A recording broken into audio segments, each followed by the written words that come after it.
Hello viewers, आज हम समझेंगे भाषावाद को। भाषावाद क्या होता है? भाषावाद देखो, भाषा का मतलब हम जो भी बोलते हैं, महसूस करते हैं, उसको दूसरों को समझाना। भाषा और वाद तो दो शब्दों से मिलके ये बना हुआ है।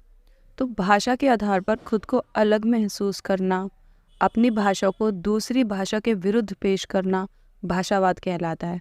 जैसे कि आप मान लीजिए दिल्ली या फिर यूपी में रहते हैं, और अगर आप केरल चले जाते हैं, केरला या फिर तमिलनाडु, कर्नाटक, उधर चले जाते हैं, तो आप भाषा के हिसाब से वहाँ पे अपने आप को ना अलग महसूस करोगे, क्योंकि वहाँ पे उनकी लैंग्वेज अलग चलती है, वहाँ पे हिंदी नहीं होती, तो या तो आपको इंग्लिश में बात करनी पड़ेगी।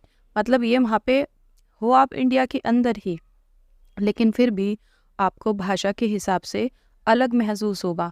तो ये जो अलग महसूस होता है ना, भाषा के हिसाब से खुद को अलग महसूस करना, और अलग महसूस करने के साथ अपनी भाषा को दूसरों के विरुद्ध पेश करना, मतलब इस तरीके से करना कि जो भी है हमारी भाषा है, हमारी भाषा बहुत अच्छी है, दूसरे की खराब है, उसका कल्चर सब चीज़ बेकार है, मतलब उसके विरुद्ध, उसके अगेंस्ट पेश करना।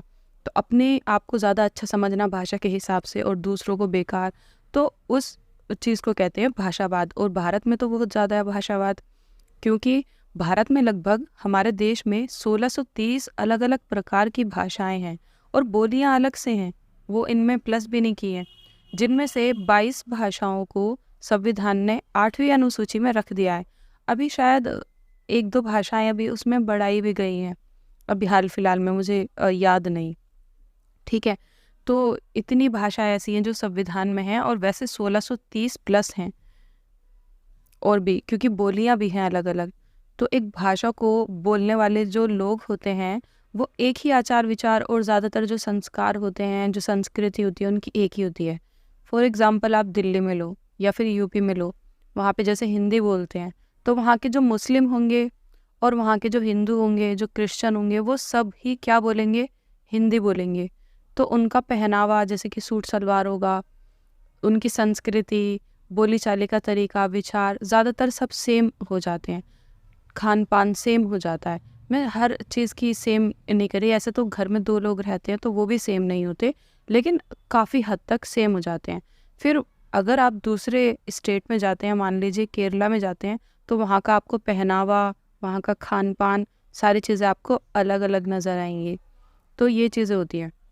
तो भाषा होती है कि खुद को अलग महसूस करना और अपनी भाषा को दूसरी भाषा के विरुद्ध पेश करना। और भारत में ये क्यों है? क्योंकि भारत में डाइवर्सिटी बहुत ज़्यादा है। डाइवर्सिटी यानी कि विविधता, भिन्न भिन्न प्रकार का होना। भाषा के आधार पर यहाँ बहुत अलग अलग लोग हैं, जाति के आधार पर, धर्म के आधार पर, संस्कृति के आधार पर, मतलब बहुत सारे ज़्यादा डाइवर्सिटी यहाँ पर है, इसलिए भाषा यहाँ पे एक बड़ा मुद्दा है।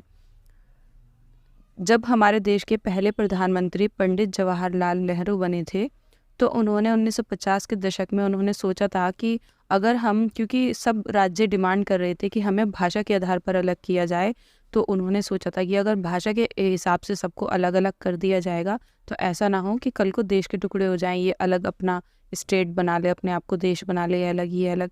लेकिन ऐसा हुआ नहीं। स्टेट वाइज ये जो डिमांड है ये करने से और भाषा के हिसाब से राज्य बनाने के बाद ये डिमांड थोड़ी कम हो गई, और मतलब सब कुछ अच्छा रहा। अगर ऐसा नहीं किया जाता तो ज़्यादा मुद्दे खड़े होते। लेकिन इतना सब कुछ करने के बाद भी भारत में भाषा संबंधी एक समस्या है।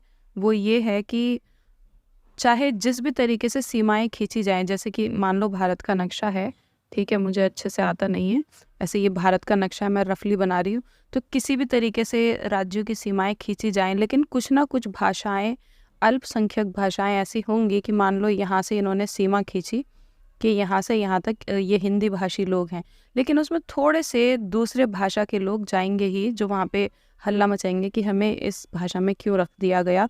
तो आप कितनी ही कहीं से भी सीमा खींच लीजिए, लेकिन कुछ लोगों को प्रॉब्लम हमेशा होगी, इधर से या उधर से। लेकिन जो ज़्यादा लोगों को प्रॉब्लम है वो ख़त्म हो चुकी है, क्योंकि हमारे जो राज्यों का जो पुनर्गठन हुआ है वो भाषाओं के आधार पे हुआ है। खैर, हम अपने मुद्दे पे आते हैं कि भाषावाद क्या होता है। तो अपनी भाषा को ज़्यादा अच्छा प्रस्तुत करना और दूसरी भाषा को ख़राब, दूसरी भाषा के विरुद्ध अपनी भाषा को रखना। जैसे कि अब ये बोला जाने लगे कि हिंदी को पूरे भारत की राष्ट्रभाषा बना दो, तो हमें तो अच्छा लगेगा कि हम हिंदी बोलते हैं, बना दो, लेकिन दूसरों के बारे में भी सोचना चाहिए ना। वो पहले से ही 2 लैंग्वेज सीख रहे हैं, एक अपनी और एक इंग्लिश, अब उनको 3rd लैंग्वेज भी सीखनी पड़ेगी, हिंदी। तो इस तरीके से प्रस्तुत नहीं करना। हिंदी हमारी राष्ट्रभाषा नहीं है, हिंदी हमारी राजभाषा है, राज्यभाषा। राजभाषा का मतलब होता है जो राजकीय कामों में काम आती है, मतलब गवर्नमेंट्स जो काम होते हैं उसमें, प्रशासन के, शासन के कामों में काम आती है काफ़ी हद तक, लेकिन वो राष्ट्रभाषा नहीं है। आई होप आपको भाषावाद समझ में आ गया होगा। मिलते हैं नेक्स्ट वीडियो में। Bye bye.